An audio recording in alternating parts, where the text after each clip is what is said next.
L'Allemagne vient de tester une nouvelle arme qui pourrait nous entraîner directement dans la guerre. Ce n'est ni une théorie, ni une exagération.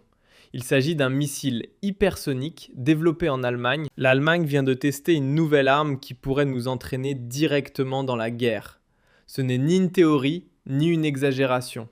Il s'agit d'un missile hypersonique développé en Allemagne, plus rapide que n'importe quel système de défense occidental.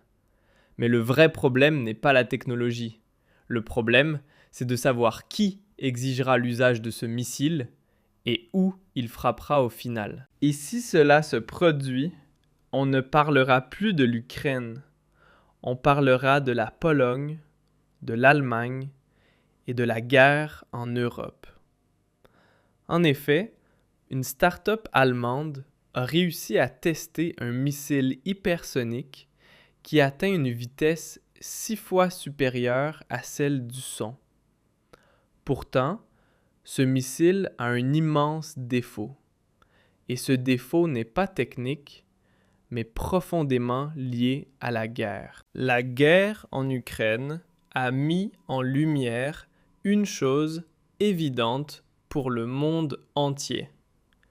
La Russie est la superpuissance numéro 1 en matière de technologie des missiles. Même les États-Unis sont à la traîne dans le domaine hypersonique. Et le reste du monde encore plus. Et tu vas vite comprendre pourquoi cette réalité est terriblement sous-estimée en Allemagne. Jusqu'à présent, aucun pays occidental ne possède de missiles hypersoniques. Un désavantage colossal. Mais apparemment, l'Allemagne, en plus d'avoir importé des scientifiques en aérospatial, compte aussi quelques vrais experts maison qui viennent de franchir une étape historique. Et cela aura, bien sûr, un impact majeur sur la guerre en Ukraine. Mais on y reviendra tout de suite en détail. Nouvelle super arme pour l'Europe. Une start-up allemande réussit le test d'un missile hypersonique. Cela pourrait bien être le tournant décisif pour les armées européennes. Une jeune entreprise basée à Munich vient en effet de tester avec succès une superfusée dont, jusqu'à présent, seule la Russie était officiellement connue pour maîtriser la technologie. Un missile hypersonique vole bien plus vite qu'une balle de pistolet, et en raison de sa vitesse et de sa maniabilité extrême, il est presque impossible à intercepter par les défenses aériennes ou antimissiles. C'est le tout premier missile hypersonique européen. L'un des fondateurs d'Hypersonic, interrogé par Bild, déclare « Pour nous, c'est un moment immense.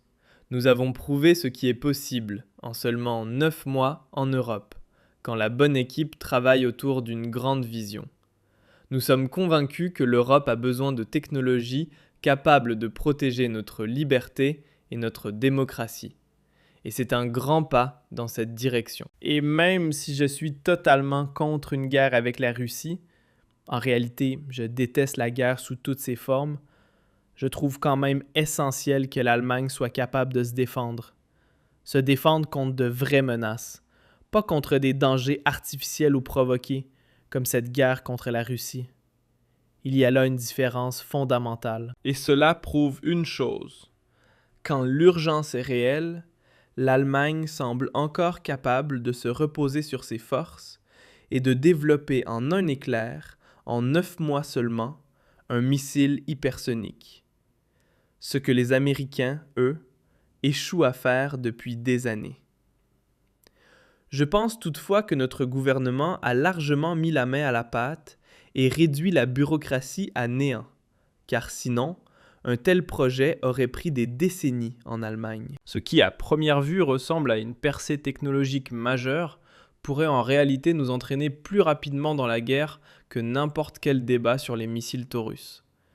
Et c'est là qu'intervient le grand point de bascule. Les fondateurs d'Hypersonic, le docteur Philip Curtin et le docteur Mark Evans, expliquent sur le site de leur entreprise Hypersonica représente une étape clé vers le développement de la première capacité d'attaque hypersonique souveraine pour l'Europe, avec un objectif fixé à 2029. La start-up ambitionne de proposer d'ici là un système d'armement complet. Dès le tout premier vol d'essai, la fusée se serait révélée entièrement manœuvrable. Et surtout, elle serait environ 80% moins coûteuse que les développements antérieurs dans ce domaine. Selon leur communiqué, cette approche permettra à l'Europe de fournir des capacités hypersoniques dans les délais prévus par l'OTAN et la stratégie britannique sur les armes hypersoniques à l'horizon 2030.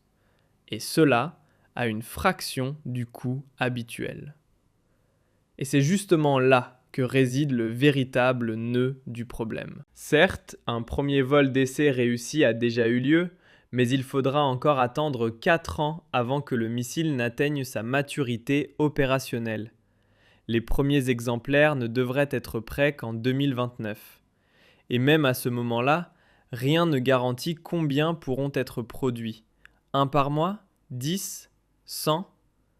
Ce flou pourrait aussi expliquer pourquoi nos responsables politiques évoquent systématiquement une guerre avec la Russie à partir de 2029. Peut-être que cette date a été choisie sciemment, parce qu'on espère qu'à ce moment-là, nos propres missiles hypersoniques seront opérationnels et qu'on se croira alors en meilleure posture face à Moscou. Mais venons-en maintenant au point vraiment explosif, celui que nos médias évitent soigneusement de mentionner. Car ce missile hypersonique aura bien sûr des répercussions immédiates sur la guerre en Ukraine. Zelensky exigera sans aucun doute que cette nouvelle arme soit livrée à son pays, même si elle n'est pas encore prête pour une production de série. Cela ne l'arrêtera pas. Il réclamera probablement même les prototypes. Et c'est là que tout commence à paraître beaucoup moins hasardeux. Réfléchissez un instant. L'Ukraine est aujourd'hui le plus grand laboratoire d'essai pour les armes occidentales. Et où pourrait-on mieux tester un nouveau missile que sur un véritable champ de bataille ? Et plutôt que de tirer ces missiles quelque part en mer, au large de la Norvège, autant viser directement un dépôt de munitions russes. Ce n'est pas ce que je souhaite, bien sûr, mais c'est exactement ainsi que raisonne Zelensky. Tous les robots pilotés par intelligence artificielle, ainsi que les prototypes du système de défense anti-drone développé par Rheinmetall, sont déjà testés en Ukraine dans des conditions de combat réelles. Et à partir de ce moment-là, l'Allemagne ne sera plus simplement un soutien, elle deviendra une partie prenante au conflit. Car si ce nouveau missile hypersonique est effectivement utilisé dans la guerre en Ukraine, la Russie le remarquera immédiatement sur ses radars. Et alors, pour reprendre l'expression, la Pologne sera grande ouverte. À partir de là, il ne s'agira plus de l'Ukraine, mais bel et bien de nous. Car Moscou a déjà désigné comme ligne rouge l'usage des ATACMS américains et d'autres missiles à longue portée fournis par l'Occident. Et dès la première utilisation de ces missiles, la Russie avait répondu par des frappes immédiates, ces fameux Oreshniki. Alors imaginez un instant, si l'Occident remet maintenant des missiles hypersoniques à l'Ukraine et que Zelensky décide d'en faire usage contre la Russie, nous serons témoins de la riposte la plus brutale jamais vue. Mais observons encore un détail essentiel. Selon l'entreprise, un prototype de missile hypersonique a été lancé avec succès pour la première fois depuis la base spatiale norvégienne d'Andøya. Le missile a atteint Mach 6, soit 7300 km/h, avec une portée de 300 km.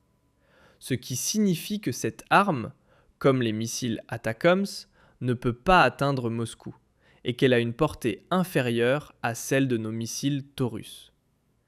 Mais cela ne veut rien dire, car si nos brillants ingénieurs ont pu concevoir un missile hypersonique occidental en seulement 9 mois, alors ils seront sûrement capables, dans quelques mois de plus, d'en augmenter la portée.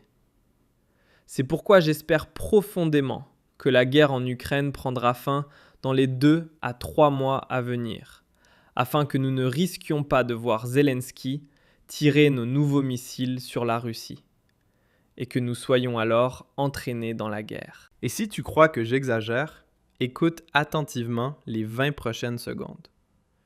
Ce missile n'est pas un gadget technologique, c'est une bombe à retardement politique.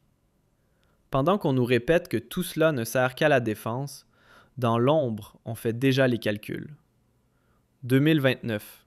Escalade et confrontation.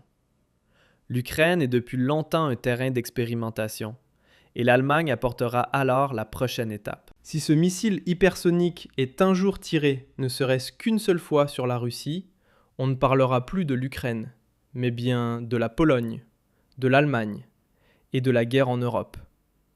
Et la vraie question ne sera plus de savoir si cela va dégénérer, mais combien il restera encore de l'Europe après ça.